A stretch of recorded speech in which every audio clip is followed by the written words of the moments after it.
बिस्मिल्लाहिर्रहमानिर्रहीम। अस्सलाम वालेकुम dear students, I am Rihan Haider from Aspire College Sangla physics department. बेटा आज का जो हमारा टॉपिक है वो चैप्टर नंबर 4 से है, work done by gravitational field. इससे पहले हमने दो टॉपिक पढ़े थे, एक था work done by constant force और दूसरा था work done by variable force. Work done by variable force के अंदर हमने क्या किया था कि हमारे पास हमने उसको n नंबर ऑफ पैचेस के अंदर जो है वो डिवाइड कर लिया था और एज्यूम किया था कि हर पैच के अंदर जो हमारे पास फोर्स है उसकी वैल्यू जो है वो कांस्टेंट है। अब वहां पे हमने जो है वो हर पैच का अलग से वर्क डन कैलकुलेट करके तमाम को हमने सम अप किया और हमारे पास जो है वो टोटल वर्क डन आ गया था। आज का जो हमारा टॉपिक है वो है work done by gravitational field. सबसे पहले हम जो है वो डिफाइन करेंगे कि ग्रेविटेशनल फील्ड क्या है। ग्रेविटेशनल फील्ड हमारे पास क्या है, वो वाली स्पेस जमीन के करीब जिसके अंदर कोई दूसरी बॉडी जो है उसकी फोर्स को ऑब्जर्व करे या उसकी फोर्स को जो है वो फील करे, उसको हम उसका ग्रेविटेशनल फील्ड कहते हैं। डेफिनेशन देखें, the space around the earth where its gravitational force acts on a body known as gravitational field. के जमीन के करीब वो वाला स्पेस, वो वाला रीजन जिसके अंदर उसकी फोर्स को कोई दूसरा ऑब्जेक्ट जो है वो एक्सपीरियंस करता है, ऑब्जर्व करता है, उसको हम उसका ग्रेविटेशनल फील्ड बोलते हैं। उसके बाद इसके लिए इस तरह है कि हम एक मैस जो है वो कंसीडर करते हैं कि हम उसको ग्रेविटेशनल फील्ड के अंदर मूव करवाते हैं किसी पॉइंट ए से बी फ्रॉम डिफरेंट मास। अब क्या होगा यहाँ पे, जब हम किसी ऑब्जेक्ट को ग्रेविटेशनल फील्ड के अंदर मूव करवाएंगे तो उसके ऊपर जो है वो ग्रेविटेशनल फोर्स जो है वो वर्क करेगी। अब वो वर्क नेगेटिव भी होगा, पॉजिटिव भी हो सकता है और जीरो भी हो सकता है। अब वर्क डन पॉजिटिव कब होगा, जब कोई ऑब्जेक्ट ग्रेविटेशनल फोर्स की तरफ मूव करेगा, दोनों की डायरेक्शन सेम होगी। जब दोनों की डायरेक्शन सेम होगी एंगल हमारे पास जीरो बनेगा और हमें पता है कि वर्क डन का जो फार्मूला है वो है ft cos ऑफ थीटा। अब cos थीटा हमारे पास, थीटा जो है हमारे पास जीरो है तो cos जीरो हमारे पास आ जाएगा 1, तो वर्क डन हमारा हो जाएगा पॉजिटिव। अब अगर ऑब्जेक्ट को हम ग्रेविटेशनल फोर्स के अगेंस्ट जो है वो मूव करवाएंगे देन क्या होगा कि ऑपोजिट डायरेक्शन आ जाएगी कि ग्रेविटेशनल जो फोर्स होगी वो डाउनवर्ड होगी, जो ऑब्जेक्ट का डिस्प्लेसमेंट होगा वो अपवर्ड होगा। अब वहां पे हमारे पास जो एंगल बनेगा वो 180 बनेगा और cos 180 हमारे पास है वो -1 आएगा और वर्क डन हमारे पास है वो नेगेटिव आएगा। तीसरा केस ये है कि अगर हम ग्रेविटेशनल फोर्स के परपेंडिकुलर ऑब्जेक्ट को मूव करवाएंगे देन हमारे पास वहां पे वर्क डन जो है वो जीरो आएगा, जीरो आएगा।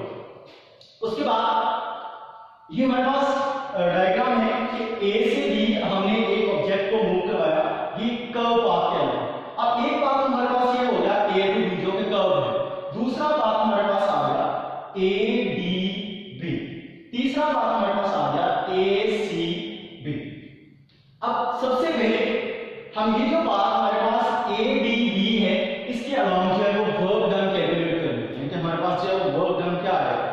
सबसे पहले work done A D B को हमने दो पोर्शन में डिवाइड कर लिया, किस तरह कि work done from A to D plus work done from D to B, work done from A to D and work done D to B. सबसे पहले हम work done from A to D calculate करेंगे। वहां पे क्या होगा कि अब ऑब्जेक्ट हमारा यहां पे पड़ा है, डिस्प्लेसमेंट इसका हॉरिजॉन्टल डायरेक्शन में है, जबकि जो ग्रेविटेशनल फोर्स है जो कि वेट के बराबर होगी that is equal to mg, वो डाउनवर्ड है। दोनों के दरमियान एंगल हमारे पास क्या बनेगा 90 बनेगा। अब यहां हमारे पास आ जाएगा work done from A to D, force की जगह हमने वेट पुट कर दिया that is equal to mg और डिस्प्लेसमेंट हमारा x है और ये आ गया cos थीटा। उसके बाद ये हमारे पास cos 90 है और cos 90 में पता है किसके इक्वल होता है, 0 के इक्वल होता है। तो हमारा वर्क डन हॉरिजॉन्टल डायरेक्शन के अलावा ए से डी जो है वो क्या आ जाएगा 0 आ जाएगा। उसके बाद हम कैलकुलेट कर लेते हैं from D to B vertical path के अलावा जो कि हमने हाइट से रिप्रेजेंट किया है। अब यहां पे work done from D to B, force की जगह मैंने mg लिखा, डिस्प्लेसमेंट हमारा क्योंकि अब ये वर्टिकल के अलावा है तो मैं इसको हाइट h से रिप्रेजेंट यहाँ पे जो डिस्प्लेसमेंट है बॉडी का वो अपवर्ड है, जबकि जो बॉडी का वेट है, जो उसकी फोर्स है, that is equal to mg, वो डाउनवर्ड है। और दोनों के दरमियान जो एंगल हमारे पास बन रहा है वो कितना बन रहा है 180 का। अब यहाँ पे हमारे पास क्या आ जाएगा, हमें पता है कि cos 180 जो है वो -1 के इक्वल होता है। तो हमारे पास यहाँ पे अगर मैं -1 पुट करूँ तो ये -1 इधर मल्टीप्लाई हुआ तो हमारे पास work done from b to b क्या आ जाएगा -mg h आ जाएगा। अब हमने टोटल वर्क डन कैलकुलेट करना है इस इक्वेशन से, work done from a d b, और जिसको हमने डिवाइड किया था work done from a to d plus work done from d to b। मैं दोनों की वैल्यूज यहां पर पुट कर देता हूं। a टू d हमारे पास 0 है तो मैंने यहां पे 0 पुट कर दिया, और हमारे पास जो d टू b है वो हमारे पास आया -mgh, उसको हमने ऐड अप किया तो हमारे पास जो total work done along a d b है वो हमारे पास आ गया -mgh। अब ये वाला पार्ट हमारा जो है सॉल्व हो। अब हम आ जाते हैं ACB के अंदर। सिमिलर उसी तरह जिस तरह हमने ADB के अंदर इसको दो पार्ट के अंदर डिवाइड किया था, हम इस पार्ट को भी दो पार्ट्स के अंदर डिवाइड कर लेंगे। एक work done from A to C and C to B, work done along path ACB। तो हमारे पास वर्क डन आ गया, हमें उसी तरह डिवाइड करनी है जैसे हमने इसको डिवाइड किया। क्या आ गया, work done from A to C यहां से यहां, उसके बाद work done from C to B यहां से यहां। सबसे पहले हम A से C जो है वो कैलकुलेट कर लेते हैं। अब यहां देखें कि जिस तरह हमने D से B कैलकुलेट किया सेम वैसे ही हमारे पास जो वर्क डन आएगा A से C, यहां पे भी ऑब्जेक्ट हमारा जो है उसका डिस्प्लेसमेंट जो है वो ऊपर की डायरेक्शन में होगा, जबकि उसका जो वेट mg होगा वो डाउनवर्ड होगा। तो दोनों के दरमियान हमारे पास जो एंगल आएगा वो कितना आएगा 180 का आएगा। तो यहां पे भी सेम वही केस हमारे पास आ जाएगा जिस तरह हमने D से B कैलकुलेट किया। तो हमारा जो वर्क डन होगा वो क्या आ जाएगा, work done from A to C is equal to -mgh। अब रहता है ये वाला C से B का।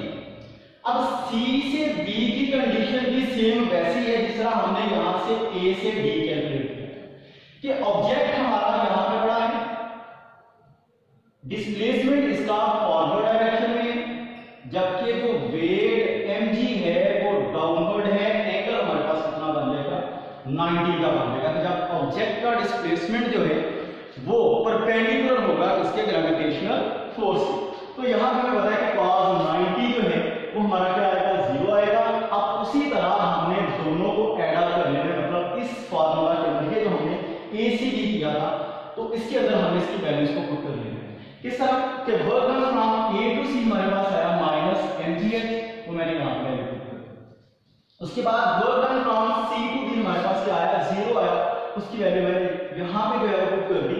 तो हमारे पास जो जवाब आया, जो टोटल वर्क डन आया अलोंग ACB वो हमारा आया -mgh।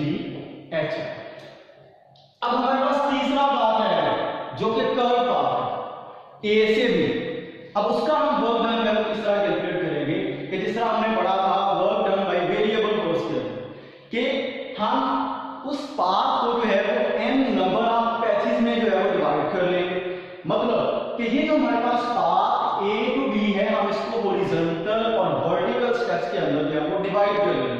तो हमने इसको हॉरिजॉन्टल और वर्टिकल स्टेप्स के अंदर डिवाइड किया, और इस तरह ये डेल्टा बाय 1 आ गया, डेल्टा बाय 2, डेल्टा बाय 3 और up to delta by n। इसी तरह ही हमारे पास हॉरिजॉन्टल आ जाएंगे। अब हॉरिजॉन्टल के अलावा सबसे पहले हम जो वर्क डन कैलकुलेट करेंगे, work done along horizontal steps. अब वर्क डन हॉरिजॉन्टल स्टेप्स के अलावा होगा वो किस तरह हमारा होगा कि जो वर्क डन हॉरिजॉन्टल के अलावा होगा उसकी कंडीशन सेम हमारे पास ये वाली आ जाएगी जिस तरह A टू D और C टू B कि दोनों का जवाब हमारे पास क्या आया था 0 आया था। उसकी रीजन जो है वो क्या है, रीजन उसकी ये है कि work done along horizontal direction is always 0। क्यों? क्योंकि वहां पे डिस्प्लेसमेंट और ग्रेविटेशनल फोर्स जो है वो आपस में परपेंडिकुलर हो जाएंगे, और जब परपेंडिकुलर होंगे तो हमें पता है कि वर्क डन का फार्मूला है FD cos ऑफ थीटा।